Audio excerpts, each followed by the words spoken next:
हम सेक्शन पहले 31 पढ़े। 31 में जो ट्रांसफर किया गया था वो किसी ऐसी घटना पर था जो अनिश्चित थी, है ना। लेकिन वो साथ में 32 उसको एक लाइन एक्सटेंड करके ये कह रहा है कि जो शर्त लगाई गई है 31 में, वो शर्त इलीगल, इनवैलिड नहीं होती। अगर वो इनवैलिड है तो ट्रांसफर फेल, ट्रांसफर कंडीशन लगा के किया तो 31 कंडीशनल ट्रांसफर, 32 कि 31 में जो कंडीशनल ट्रांसफर है वो कंडीशन इनवैलिड नहीं। Is that clear? चल अब आओ 33 में।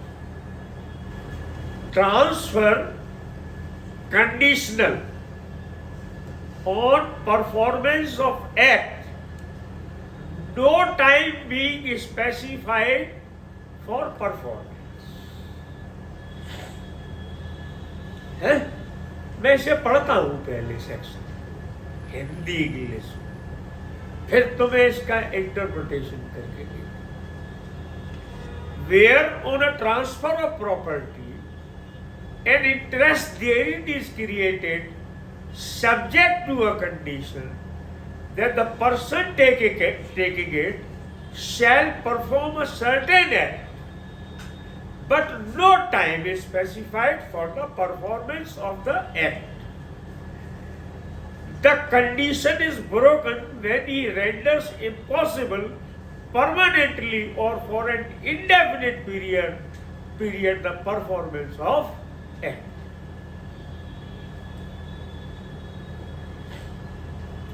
अब हिंदी में पढ़ते हैं। जहां की संपत्ति अंतरण से उस संपत्ति में कोई हित इस शर्त के अत्यधिक सृष्ट किया जाता है कि उसे लेने वाला व्यक्ति अमुक कार्य करेगा, किंतु उस कार्य के करने के लिए कोई समय में निर्दिष्ट नहीं है।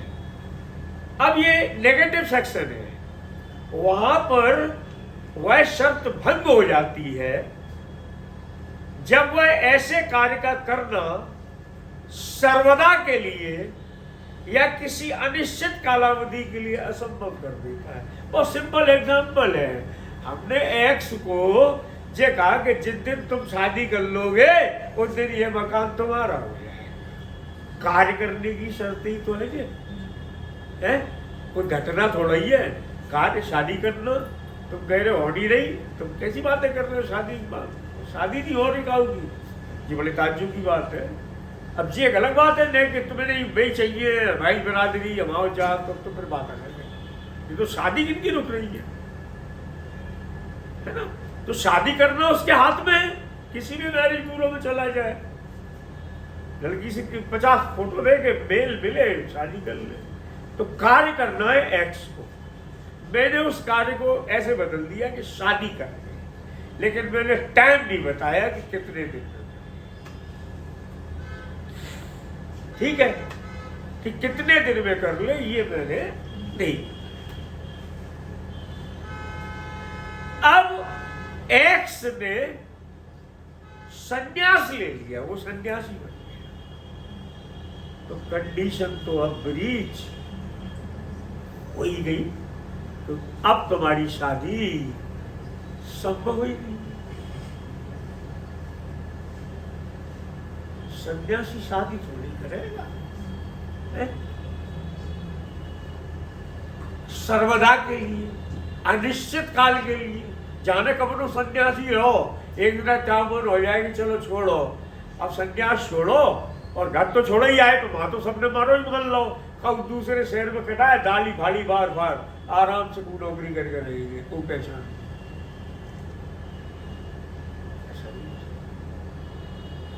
लेकिन नहीं, लॉ ये प्रज्यूम करता है कि आपने एक बार संन्यास ले लिया तो आपने विवाह को क्या, हमारा ये रिचुअल है इसके बारे में। इसीलिए सक्सेशन एक्ट में भी लिखा हुआ है कि जो संन्यास ले लेगा उसे उत्तराधिकार में कोई संपत्ति नहीं। अब आओ जरा अगले सेक्शन पे, बहुत मजेदार सेक्शन है।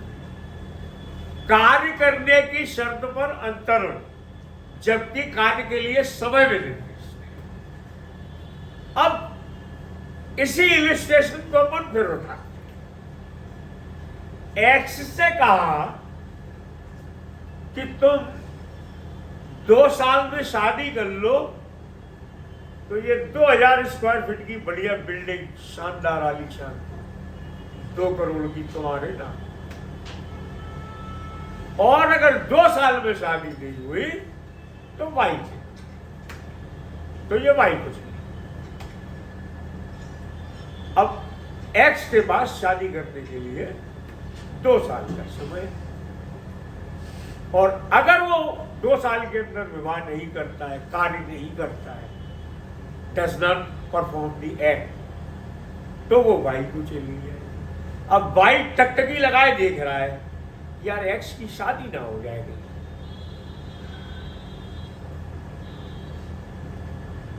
एक्स तो भाई तो यही देख रहा है कि 2 साल ये बस शादी नहीं करे तो जो प्रॉपर्टी तो अपने हाथ में आ गई। वाई ने एक्स के साथ फ्रॉड किया, उसे मिससीव किया। क्या करोगे? जितने कल नहीं उनकी जिंदगी देख के आओ कैसे रोए रहे हैं? और उसको मिससीव करके, उसके साथ फ्रॉड करके 2 साल शादी करने से रोक दिया। और जैसे ही 2 साल पूरे हुए भाई प्रॉपर्टी क्लेम करने पहुंच गया, लॉस ऑफ प्रॉपर्टी। अगर वाई के फ्रॉड के कारण एक्स उस कार्य को जितने समय तक करने में असफल रहा, उतना अतिरिक्त समय एक्स को उस कार्य करने के लिए दिया जाए, तो फिर उसे 2 साल फिर मिलेंगे। अगर वो साबित कर दे कि साहब ये भाई था, इसने हमको शादी नहीं करनी।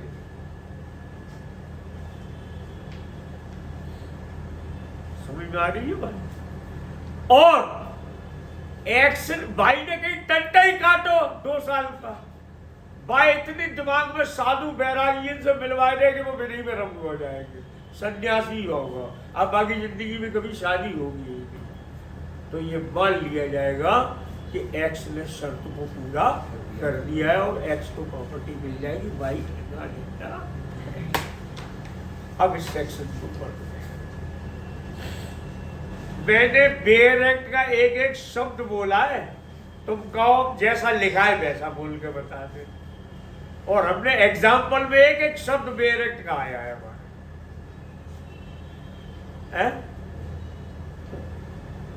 जबकि कोई संपत्ति किसी व्यक्ति को इस शर्त पर अंतरित की जाती है कि उसे लेने वाला कोई कार्य करेगा और उस कार्य को करने के लिए एक समय अवधि निश्चित है। अगर वो कार्य उस समय अवधि में नहीं करता है तो वो संपत्ति किसी अन्य व्यक्ति को संक्रांत हो जाए। अब अगर ऐसे अन्य व्यक्ति के फ्रॉड के कारण है, मिसरिप्रेजेंटेशन के कारण अगर वो उस कंडीशन को उतने समय में, उस कार्य को उतने समय में नहीं कर पाया, तो इस आधार पर कि अल्टीरियर ने उसके साथ, सब्सिक्वेंट ट्रांसफरी ने उसके साथ फ्रॉड किया, उसे जितने समय तक फ्रॉड किया उतना अतिरिक्त समय प्राय ट्रांसफरी को प्रदान किया जाएगा कि वो उस कार्य को करे। और अगर सब्सिक्वेंट ने प्रीवियस को हमेशा के लिए उस कार्य का असंभव कर दिया कि अब कभी शादी होगी ही नहीं और अब 2 साल किया, तो फिर ये माना जाएगा कि कंडीशन पूरी हो गई है और प्रॉपर्टी प्राय ट्रांसफरी में वेस्ट हो जाएगी। क्योंकि सब्सिक्वेंट ट्रांसफर ही यहाँ गलती पर है, फ्रॉड है। He who seeks equity must come clean.